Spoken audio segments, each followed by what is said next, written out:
watch cheap Irish homes, and also Karl Deeter, who is a financial advisor and here to give us some guidance on the actual application form.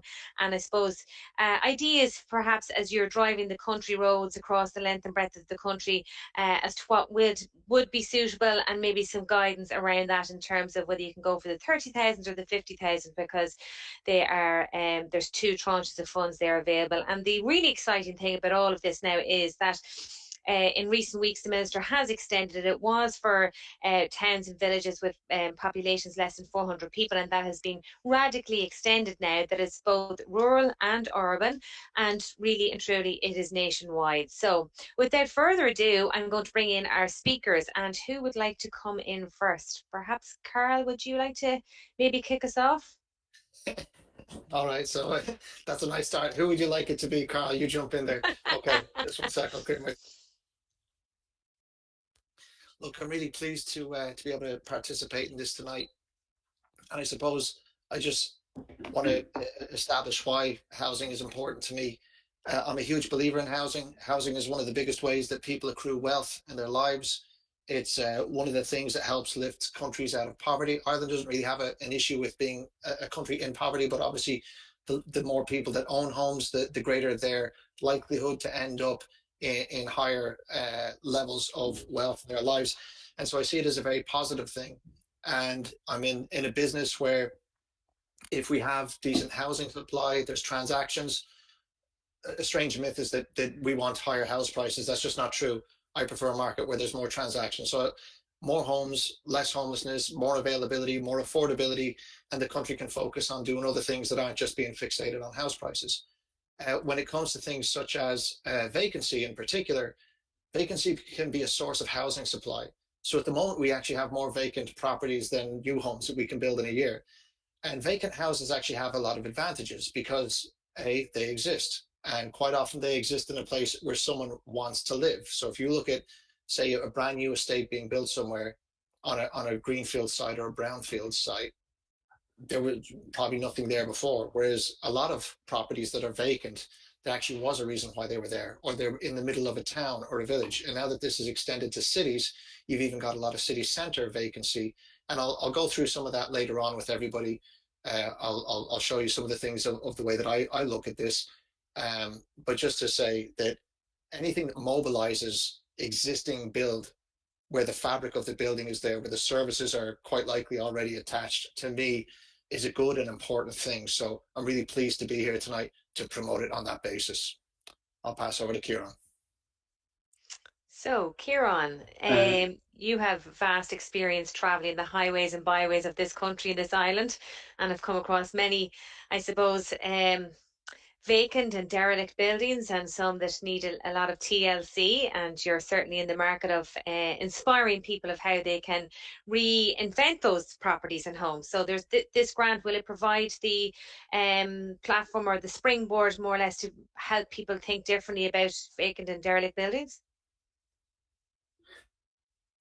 Yeah, well, I suppose like Karl made some interesting points there. I mean, these properties are, many of them are in great areas. They're either in a village, so you have neighborhoods and you have neighbors and you have access to local services, or you could be in towards a town or even indeed a city, you know, with the expansion of the scheme. So you're getting some of the best locations, because as Karl said as well, like, you know, when you've a new housing estate, it takes a long time for that area to mature, and for the for the services to be there, but B, for the local services and the neighborhoods and the built up area and all the benefits of that. Like I suppose previously people would have been looking at renovating old houses and thought it was a very daunting task, and it is quite a daunting task. But I suppose there's you know, once you have a little bit of expertise and knowledge behind you and a little bit of confidence, it can make a huge difference. In my view, it's very daunting when you look at it first, but when you start, the most important thing is to get to know one or two good people, be it a good engineer, really is a very important person to know at the start of a project, because okay, you can look at architects, but most of these houses, you know, there's a predetermined footprint, being the externals of the house and maybe even the internals of the house. So It's really down to an engineer who will assess what needs to be done, a chartered engineer to assess what needs to be done and how it needs to be done. A BER consultant then will tell you what needs to be done in terms of the energy upgrade.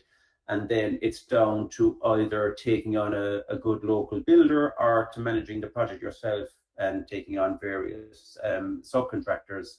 But again, once you get to know one good engineer or one good contractor, they'll always pass you on to other good contacts. And if you start with a good contact, you generally keep good contacts going as long as you start with someone good. So they can be very daunting, but the rewards are very significant, and you have planning permission for it, and you have the site. And I suppose the most important thing is, like, if you're buying a house for, look at cheap Irish homes, there must be buying houses for 80,000, 100,000, 150,000. If you were to, like, you're buying a shell, you might be buying a lot more than that, depending on what you're buying and the location. You're buying at least a shell of a house. But I mean, to rebuild it nowadays, you won't rebuild it for that price before you ever get to the fit up. So you are getting some level of value there, and you're getting a kind of a guaranteed planning permission and a guaranteed good locality. So there's a lot of good there as well, Okay. I think we'll come back to that, Kieran. In the meantime, Karl, could I come back to you again a little bit? I just at the very beginning said that the funding available to applicants under the vacant property refurbishment scheme there's a maximum of 30,000, and that's really for the vacant homes property. But there's also that top up of 20,000, which is for properties that are deemed derelict. Could you talk to us a little bit about the differentiation there and how people might find out if a building is derelict or vacant, or which tranche of funding they might be most appropriate? Okay, so basically you've got the vacancy means that it has been empty for 2 years. There's a few things around this that you need to look at when it comes to the criteria. It has to be more than 2 years vacant, as in not occupied, and built prior to 1993, so roughly about 30 years old. You can prove vacancy in a manner of ways, from disconnections from utilities, or even utilities showing no consumption of power, for instance. You have to be a private individual, and you've got to be looking to use this property as your principal primary residence. You apply to your local authority.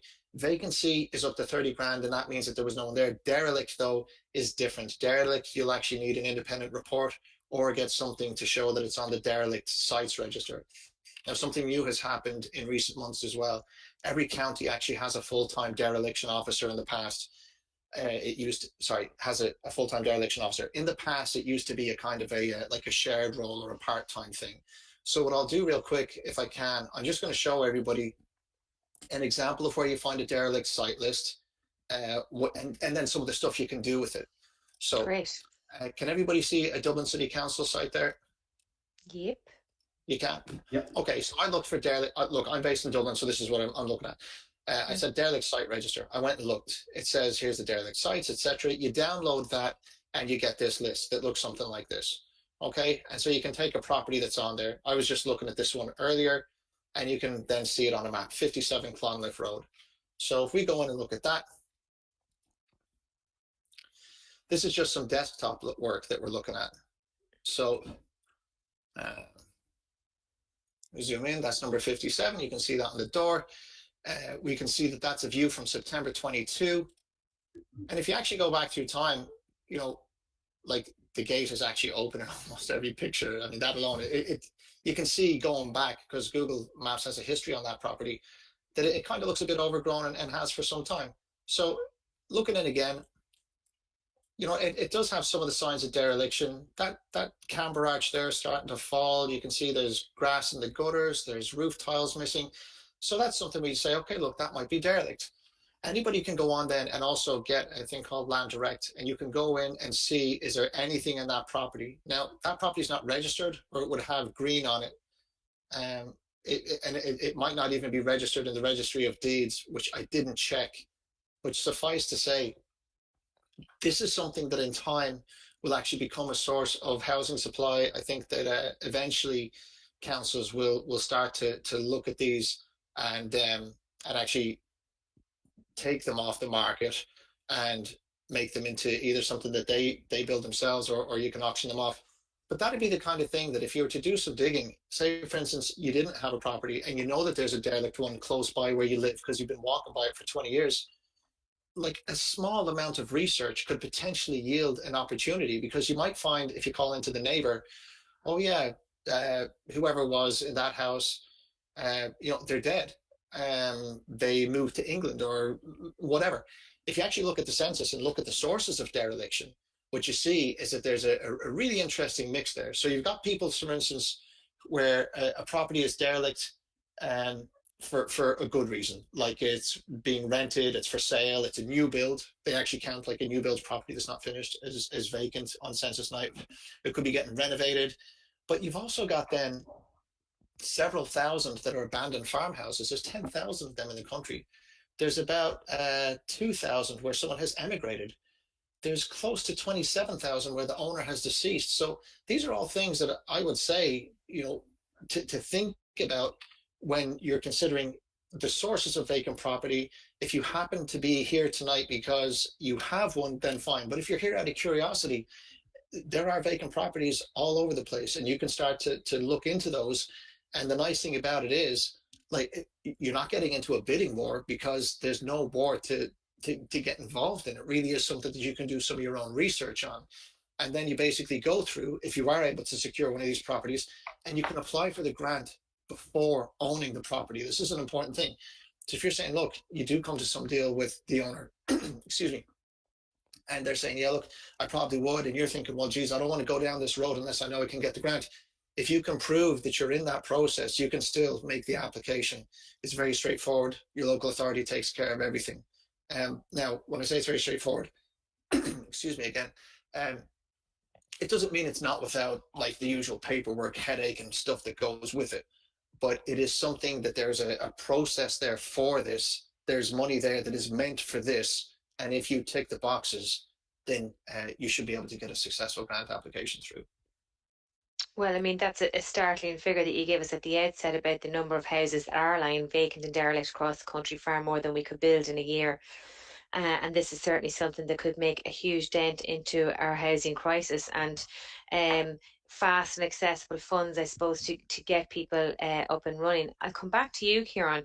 At the outset, I said the way you do travel the country, and I suppose people have to take into consideration, and I know you can't maybe. Dublin houses in the more urban settings are going to be far more expensive than the country settings. I think in your program, you've kind of opened our eyes up to, where people are now have the ability and facility, if you like, to work remotely. So they can consider, more remote areas to live in, and to have a different way of life. In terms of what people if you can access this grant of 30 or 50,000, I mean, where should we be at in terms of starting off and buying the property in the first place? And I know that's very open-ended question, because it depends on what you can afford in the first place. But I suppose, consider maybe for couples that are trying to their starter home. You've covered a lot of this in your program. Could you talk to us a little bit about what people might expect to spend in the first place, and then perhaps this additional grant on top of that, where that might lead them in terms of finished product and the value of that? Okay, well, I mean, like the cheapest house we've ever seen is about 50,000 euros to buy, right? Now, I would be more, I would spend as much as you can on the buying of the house and spend as little as you can on the renovation of it. And what I mean by that is, like, if you're buying a house in Dublin, the value of the house is going to be higher because the demand is higher in Dublin city centre or the localities or whatever. But if you're buying in the further away you go from Dublin, or indeed any big urban centre, the house will just cost a little bit less because there'll be less demand for the house. Now, we have seen some houses, which I think one on the first series was about 150,000, and the house was in pretty much walk-in condition. So if you're paying more for the house in a less demand area and you're getting a house in great condition, there's an awful lot to be said for that, because you might have to spend very little, if anything, on it. It might be just a lick of paint or whatever. because the less you spend on it, and like all this new construction work that you might need to put into it is going to cost a fair bit in itself, just because of inflation and everything else. So the first bit of advice I would get is buy a house in an area that you're happy with, in as good a condition as you can get, because you're de-risking it, and you're getting that good condition construction much cheaper than you would actually applying it yourself. Now, these might be, there might be 10,000 when it comes to painting it, putting in carpets and curtains and tiles and this and that, the other, or it could be an awful lot more if the house is an older house and needing more work. The first things I would look for really is, I look at the structure of the house. Like timber work, eventually, you know, timber work might only last 50, maybe even 100 years, maybe 70 or 80 years. But the most important thing is stuff that should last forever, like the masonry. So like even in a house in an advanced state of dereliction, the masonry, be it stonework or block work, should be in reasonably good condition, because stone and block work doesn't perish. So you would really want the masonry to be in as good a condition as it can possibly be, because it should be in good condition. A roof can eventually fail because it's a timber structure. So a roof, it has a shelf life pretty much. But if it doesn't have good masonry, and it's really badly cracked, then really the basics of the house are in trouble. So I would look to get good masonry, and ideally get a good roof, because if the roof's in good condition, there isn't water pouring down through the building, and it isn't affecting all the first floor, and you're just going to get into a major headache in terms of construction work. Even if you look at the building that Karl was showing there earlier on, there was a few slates missing in around the ridge. So that's water pouring into the first floors, probably landing on the first floor floorboards, and the joists is probably starting to decay, and eventually that's ripping out the whole first floor.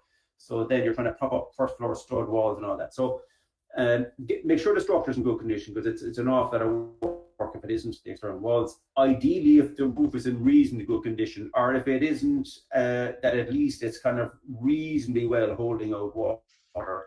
If it isn't, you're getting into fairly substantial construction costs, be it the roof itself and of course the first floor. Things like doing the electrics and the plumbing and all that, it's in really good condition, because the electrics of a house become outdated after every kind of 30 years anyway. So if you bought a house in the 70s, you're probably rewiring it now, or the 80s even. So 30, 40 years with the electrics. And your heating systems, 10 years ago, you were buying a house, you're putting in a gas system. Now you're building a new house, you're putting in an air-to-water system. So heating systems don't last forever. They have a shorter sell-by date or shelf life. So I'd be kind of almost assuming you're putting in a new heating system, almost assuming you're rewiring it. And remember, if it's been derelict for some years, the ESB aren't going to come back in and reconnect it anyway. They're going to want to rewire, and a certification, RECCE certification from an electrician, confirming that everything is in good, safe working order and complying with all the necessary building regulations.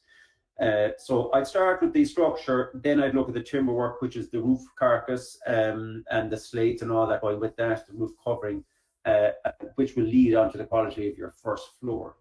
When you're looking at your first floor, if it's in good condition, if the roof hasn't been letting in water, what you need to look at in your first floor are the joists, where the joists are meeting the external walls, particularly if there's stonework. Those joists are timber embedded in stone, so if the stone has been damp, those ends of the damp, and that's an area where you can get decay. So you can lift a few floorboards and check that.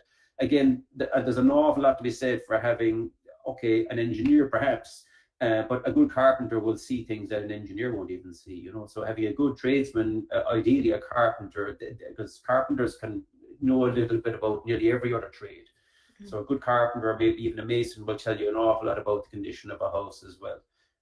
So it's all down. I mean, there's an awful lot to be said to having one good quality tradesman, which when you're walking around first. But supposing you get to the stage then when, look, the house is reasonably okay. I've had a carpenter, he's looked at the roof, he's happy there's no great water coming in, and the roof structure seems to be reasonable. The first floor needs a few bits here and there, but reasonable. Then you're going to need an engineer survey to buy it, and that's worth its weight in gold for a good engineer who's experienced in renovation works, particularly stonework, because stonework is a lot more complex than a brick or a block built house. A good engineer will give a conclusive overview on on what's wrong with the house. Now, I suppose the difficulty with an engineer is he'll tell you what's wrong. His report won't tell you really how to fix it. That's another exercise again once you bought the house, and his report won't really tell you how much it's going to cost to fix. That's a quantity surveyor. So you see that I'm watching kind of TV programs how all the different consultants work. But if you have a good engineer, and you're happy with the report on what it throws up, and you eventually buy it. I mean, the survey goes to your solicitor and maybe onto your bank and all that kind of thing. Once you buy it, you're back to the engineer, because then he has to design solutions for all the issues that he's seen in a survey. Now, a complicated way of doing that is once he designs it all up, he can start doing up drawings, and you can start getting a QS to price it all up, get a sense of how much it's going to cost. But that's what a QS does. It works out all construction costs. And then you can start looking for builders.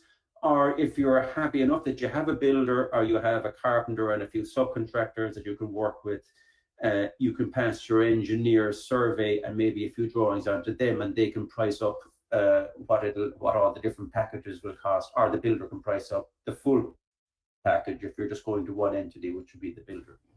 Okay. And then it's starting to put the frame back together, starting to put a BR assessor will tell you what kind of insulations and air tightnesses and all that you need to put in. And once you have the structure right from the engineer, you have the insulation and the air tightness, if we're doing any little bit of that work just to help on energy efficiency as well. You're not making it very airtight, obviously, because it's an old house, but you're just trying to get rid of some really unnecessary drafts from windows and stuff.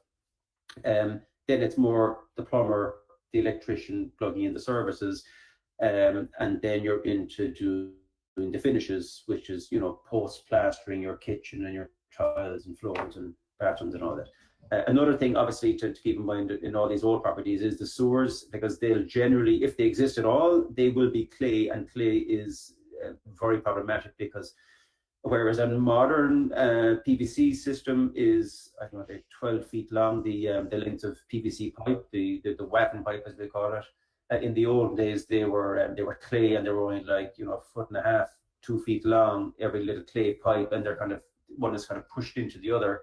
And if one begins to move, the other one pulls apart, and the whole system starts coming apart, and that's why you get subsidence due to leakage of old clay sewers. So ideally, you'd be getting with the clay sewers if you can at all, or getting them lined, which you can get done.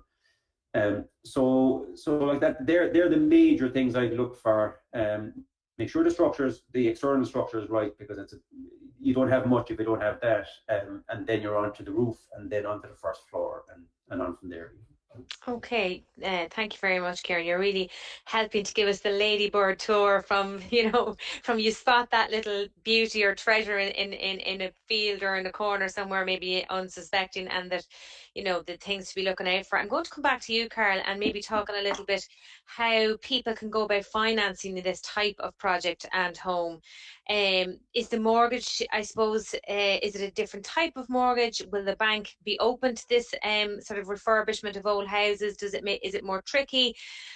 What do people need to watch out for, or prepare themselves for, maybe more importantly? Okay, I think I think there's been about 400 and some odd applications made under this scheme already. Now I haven't been able to see into the data of it, but I suspect a lot of people who are doing it already own the property, because either outright ownership or the ability to own it is one of the requirements. So I'm guessing that it's a lot of kind of family connections, somewhat derelict farmhouse beside another farmhouse, that kind of thing. The good side is that if you are able to show ownership, or you're able to acquire the building for something where either say it's zero, or you buy it for 50 grand and another 100,000 will bring it up to living standard, and the end value might be worth far above that, well, then you have this good proposition for development, because you basically have something where you can prove that based on the valuation, you'll have a lot of equity in the property afterwards. So that can work out quite well. Now, the banks will have rules that even though that might all be stacked in your favor, they still want to see your ability to repay, your ability to save. They want to see that you've got, money to put into it, etc. But it can actually be a pretty good option. Now, the downsides of it, though, are like, I've renovated a few buildings. I've built the house I live in. So I mean, and I did that when the IMF had just come in. So like worst timing ever. Uh, so what I can say is that if something goes wrong, and these are the type of properties where things are much more likely to go wrong than it would with a standard, stock new build going from scratch.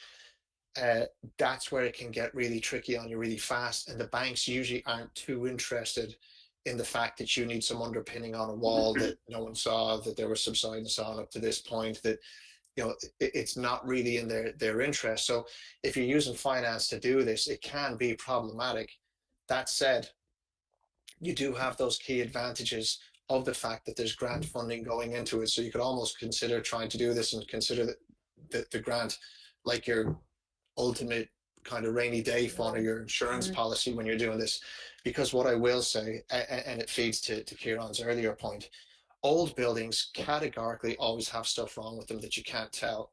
Like it can be in the ground, those clay pipes. Like I had a problem with sewage in a building in Dublin 9 last year. And the sewer, I think, was put down like 1830 something. The plumber was telling me that's where those like ceramic or clay pipes are from. Like getting 190 years out of a sewer is great. But like if you just buy the place tomorrow and the problem comes the next day, like that 190 year of successful, working elements of the sewer, it doesn't really do you a lot of favors. So you've just got to be ready for some of the problems that come with it, and be aware that if you're borrowing in order to do this, that lenders will quite often put in quite arduous conditions. And that means you've got to, most likely have an engineer architect overseeing this. You'll need to have good building estimates. You'll have to have good PC sums or pricing and costing going into it, and definitely have your values at the end showing that it is a good proposition, etc. So it can be expensive to even get the ball rolling on something like this. But like that, because of the grant, it does definitely make it quite viable. The other thing that people can look at is there's a lot of dereliction that isn't like eye level dereliction. So it's the next floor up. So you've got places where there's a shop that closed down, say a news agent or something. But the building was actually the shop below and living quarters above it. Now, if you're renovating that, you can only get the grant for the bit that you're going to call home. You can't get it for the shop as well. But it is the kind of thing where, if you were looking at doing that anyway, you could then maybe use the savings that you might have made elsewhere to try and get that shop, for instance, back up to being a building that can be used again for some purpose, and effectively have like a going concern business on the ground floor that helps you make your payments or whatever you want to do, and you live on the top floor. And that's like the history of shopkeeping in every town and city across all of Europe. That's how it used to be, is that shopkeepers lived above where they worked. And the fact that it worked so well for a few hundred years, I'm guessing it works well in general. I don't live that way, but it seems to be something that does work. So you can actually it can unlock other opportunities. So look at vacancy as being like an opportunity or a latent opportunity that doesn't necessarily scream from the rooftops at you, but if you give it a good thorough examination, it can actually be a really good source of housing in a great place, with great amenities, with materials. Like you see some old derelict houses that have like carved stone aspects of them. Like this is stuff you cannot buy anymore, or like you can if you're like proper super rich. Most people aren't. So like these are the kind of things you can do. You can get them with wonderful architectural features, wonderful materials, granite steps, all these things, and they just need the TLC to bring them back up. And a bit of vision. On that question, Karl, I suppose we do see a lot of empty shop units with the accommodation piece upstairs. What if somebody sees an empty shop unit, the accommodation piece upstairs, they're buying the whole building to turn into a home? So the shop unit is going to be repurposed, reimagined as a home downstairs. Is that still eligible for these grants? I can't hear you there now, Karl. Maybe everybody else can. A meeting wouldn't be a meeting without someone saying you're on mute. I just want to keep that tradition alive and strong. Thank you. So, yeah. So look, it has to be for somewhere that you're going to live as a home, as I recall, it does allow if you are converting commercial into residential. Okay, So great. my Grand. understanding is that that is covered actually. What I'll do is I'll post a link to the scheme if I can. I'll post it into the actually, I don't know if there's a chat. If there is a chat, I'll post it into you, and you can share that, because there's a really comprehensive description document of all these frequently asked questions. And that is one of them. So I don't know if it was like, oh, there's commercial on one floor, residential on another. I'm about 90% sure that is covered, but definitely if it was just like an old hardware shop that was in like an old cottage and you were converting that to residential, again, that is covered. Okay, great. I'll come back to you a little bit, but Kieran, in the meantime, um, leading on from what Carla said, is there is something special that is, money can't buy in the new housing developments. You have to be, I suppose, attuned to that way of looking and being able to have a vision of an old building or an old barn or an old outhouse in the country, or an old school. We see a lot of old schools around the country. Why should somebody go for that and put themselves through the hardship that goes along with reimagining, repurposing, and bringing back into use an old building like that? Can you talk to us a little bit about the magic, as I see it, as at bringing old buildings like that back into use, as opposed to maybe taking the easier option? I mean, it isn't an easy option in the sense that maybe we don't have just the supply that we'd like, and that's the whole purpose of this game to bring the old houses back into use. But talk to us a little bit about, I suppose, the end product and the magic that that gives you with these old buildings. Okay, well, I don't think we're going to sell the whole concept of someone just about to buy a house in a big housing estate in Dublin suddenly turn around and head off to Cavan to buy their cheap Irish home. You never know, Kieran. You never know. I think it's a certain kind of person, like you're either geared for the look, I just want it nice and easy, and I'll spend my few €100,000 on my 3-bed semi in the housing estate, and I'll be one of another 200 that all look more or less the same, and they're all in a brand new area, and it's going to take 10 years before it's matured and all that. You're either geared for that, like, which has its benefits as well. I mean, you have probably a lot of young people moving in around the same time, and you have a lot of friends for your children and a lot of social scene and all that, and you have little no headaches, and you have all the warranties of having just bought a brand new house. So there is a lot of benefits to that, but I don't think everyone is geared that way. I mean, I've never lived since I went out on my own, but I've never lived in a new house. I've always lived in a house that I've renovated. No, I suppose I'm in that business, but I never wanted to build even a new house for myself. I mean, I've always lived in a house I've renovated, it being an old house, because I like the challenge of it. I like the character of the old house. I like plugging into the history of the old house. I mean, it's lovely to have the architectural feature and all that. And I mean, I'll be honest with you, the house I live in now doesn't have any great architectural feature to speak of. It's a nice part of West Cork and stuff, but other than that, it doesn't have any great architecture about it. But it has a lovely old story, and it has lovely old doors and lovely old kind of floors and stuff in it. And I just like the old parts of the house, and we built on an extension. I'm waiting for the new parts of the house to start catching up with the old parts of the house in age, and we're trying to make it all look a little bit old, and it's character and history and the story. And we could have renovated it a lot more and made it a lot newer and a lot more perfect, but we didn't, because like some of the imperfections is what are the quirks of the house and the character. So I've had to turn my blind eye to a few bits and pieces, but they really do add character to the house. But I mean, when you go into places like Dublin and Cork and Limerick and Galway and everything else, like there are some lovely period features that you can embrace as well. You could be living, so there are some lovely old cottages in cities and towns, out in the outskirts and around kind of key old employers like distilleries and whatever. There'd be old kind of cottages in around there, and outside universities and whatever. So there's a lot of old heritage there. Of course, there's a lot of arts and crafts houses in parks and whatever that all have that beautiful that beautiful heritage as well. So, and even the old fireplaces and the old red brick and the old slates in the roof and all that kind of thing, and the old windows. So they're like I think you're either geared for one in one direction or geared in another. And of course, when you head out of the cities or out into the countryside and you're into the towns and villages, and they all have their own quirks and charms as well, like that we'd have seen on the show. But you have to, I think you have to buy into that, really. It's very rewarding when it's done, as long as you don't make it look new when it is really a kind of a souped up version of the older house.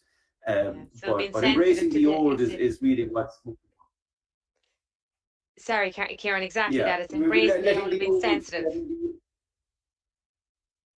Letting the old house still breathe through, and it's like, it's funny being in a house and remembering, like I bought 2 houses, in the past, where there would have been someone who would have passed away in the house or some version of that. So a probate sale, and you're living in the house. We lived in a house that was built in 1835, so there would have been a few generations of people living in it, and it's funny to think that you're living in a house. Okay, it's got modern heating system and insulation and stuff, but people would have lived there even before the famine in various versions of the house. So that's a nice thing. And we even kind of did a little bit of, we always remembered who had the house before us, because we would have known in the deeds and stuff. And you'd often think, what was life back then, like back then, and that kind of thing. So I mean, I'm totally away from the theory side of it here, no, but I mean, that is part of the draw of course, working with an old house. Yeah, and Kieran, another piece to that, if you might just delve into a little bit about the Better Energy Home scheme. Is that an additional grant that people could apply for along with the vacant or derelict home scheme? And what additional funds would that bring to somebody who's taken on a project like this?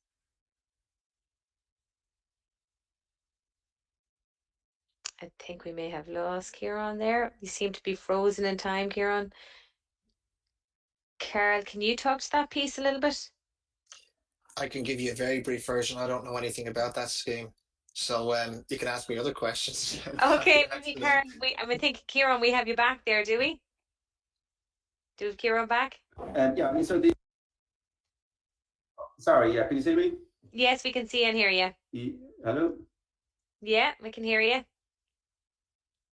Oh, very good. Sorry about that. My reception very fantastic on there. So yeah, the SEI grants are there in addition to the grants, the derelict grants available. So they're completely standalone, separate grants. They're there for energy improvements. So it's for insulation and walls, insulation and roofs, and heating controls and heating systems. And windows. There's 2 kind of principal types, like depending on whether you're doing a few measures here and there, like you might be doing insulation of your walls and insulation of your roof, and that might be all you're going to do. And there are standalone grants available for those.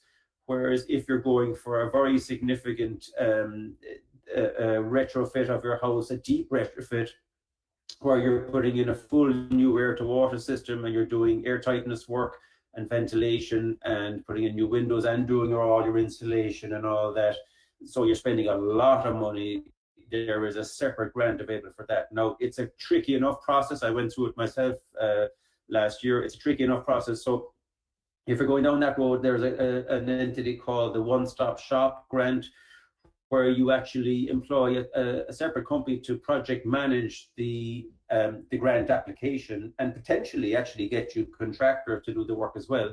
Now, all your contractors, irrespective of which grant scheme you go for, which SEI grant scheme you go for, all the contractors need to be SEI registered, and they need to work to specific specifications and kind of methodologies, and you have to make sure all the paperwork's in place, which is quite arduous. So you have to do a bit of research on the SEI website and all that. So you're either doing a piece-by-piece grant, in which you're doing 1 or 2 measures, or if you're doing the full Monty, which is a deep retrofit grant, you're going into the One-Stop Shop grant, which requires a level of project management. So there's 2 strands, and there's a bit of investigation to be done that on the SEI website to see which way you want to go. But they are totally standalone to the the derelict property grants. So that's additional money is available there as well. And you know, the deep retrofit grant is up to about 23, 24, 25,000. So it's very significant money again. You know? Okay, okay. Um, we're getting lots of questions from our audience, so thank you very much for being a very engaging audience tonight. I think you can see some of the questions and the answers too in the chat box. One of the questions is, can I carry out the refurbishment works myself?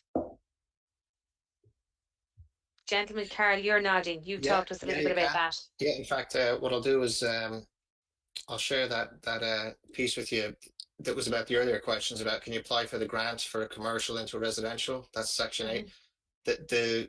I put the link to this document into the chat box. I don't know if everybody can see that. If you can, it's there. If not, you can just look up the how do you pronounce the scheme again?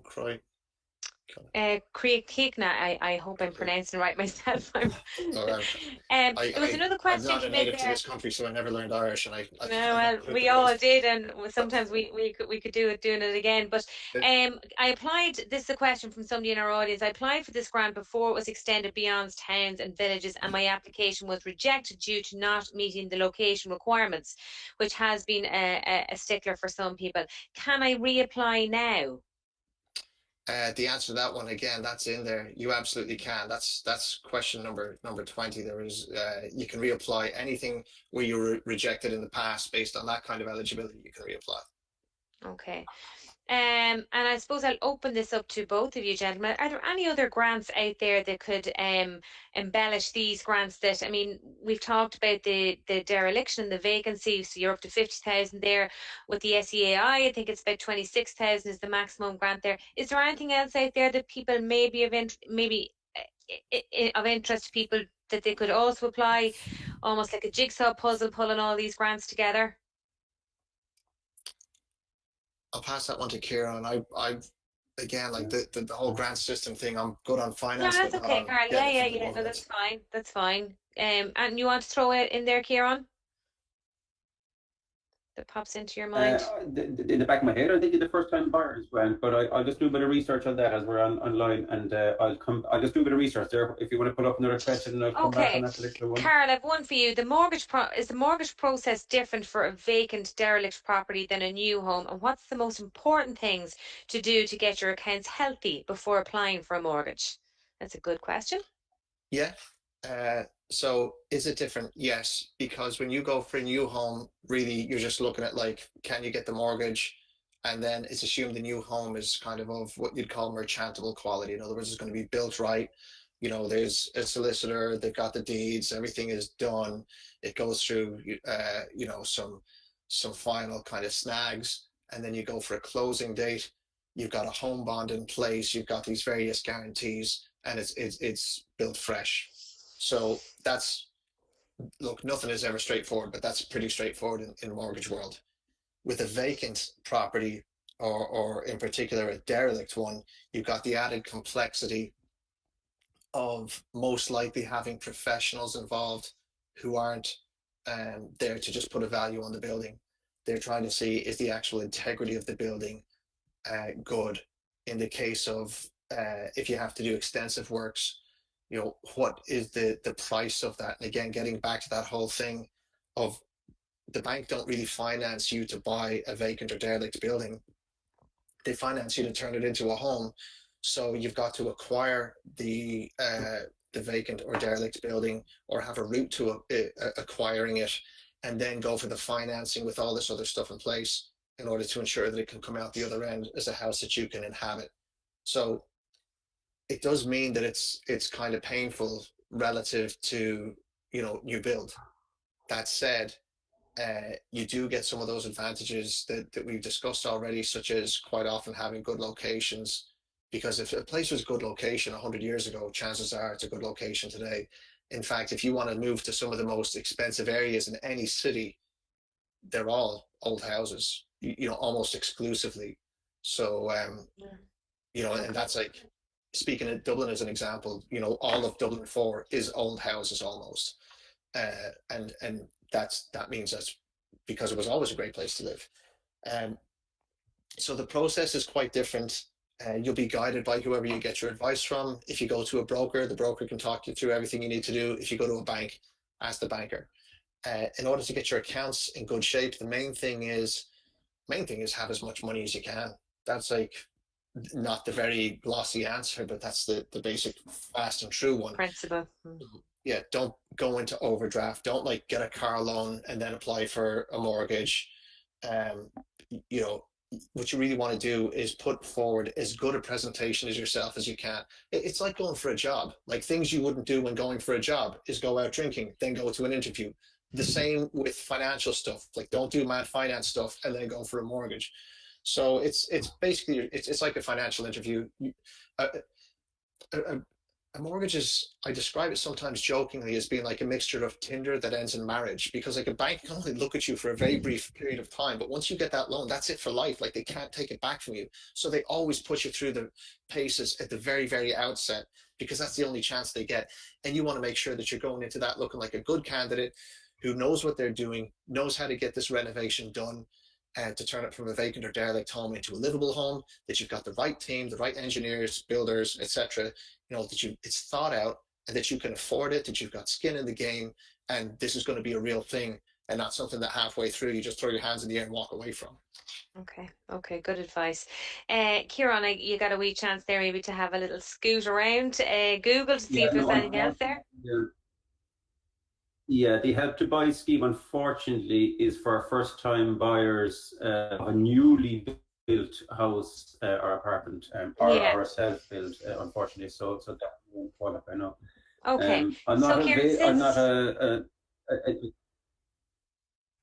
sorry, go on yeah, ahead. off the top of my head, I can't think of any other grants. But I mean, like, you have a fair bit now in the grants that we've mentioned already. You know? Well, we're up on 76,000 now if we were to pull the whole lot together. Just in terms of you said yourself at one point in the meeting tonight that you've always kind of done a rebuild or a self-build, not a self-build of a new house, but a sort of a renovation job, that you've always lived in an old house that's been reinvented. How long can somebody expect in their mindset, like, to be clear about that, like, this is not something that's done overnight? And I suppose now with the process of these applications as well, how quickly can people realistically expect from start to finish it will take from making that first application and finding their derelict building or their vacant house to actually finishing it out? I know that's a very open-ended Well, question, but generally. I'd probably more comment on the from when they get the keys and they have the finance in place and they start doing the building work, because I suppose the grant application can take a while, and it's kind of hard to know exactly how long it would take, unless Karl is more familiar with that. But from getting the keys and having the finance in place and starting work, I mean, if it's small work, it could take weeks. If it's significant work, and I suppose if you're not getting into extending, you could be up to 6 months.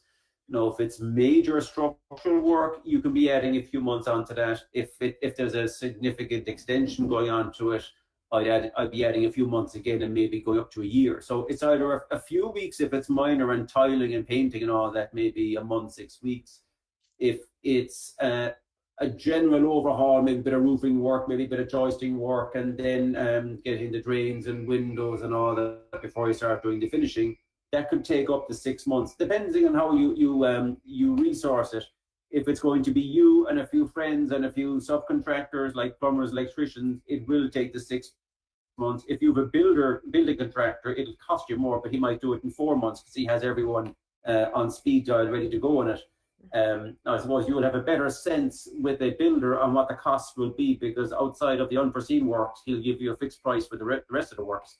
Whereas if you're doing it yourself, you'll see every invoice that comes and goes, but you'll never quite know exactly how much everything's going to cost until you've it all priced out and you've all the opening up works done. So sort of that's some sense of how the timeline will work, you know. Okay. And the final question. Sorry, Karl. I was just going to say, unless you really know construction, like you work in it or one of your relatives do, I would generally say a builder is handier, because even if you know, say, oh, well, you know, I know an electrician and a plumber and a brickie and a carpenter, I know all the trades.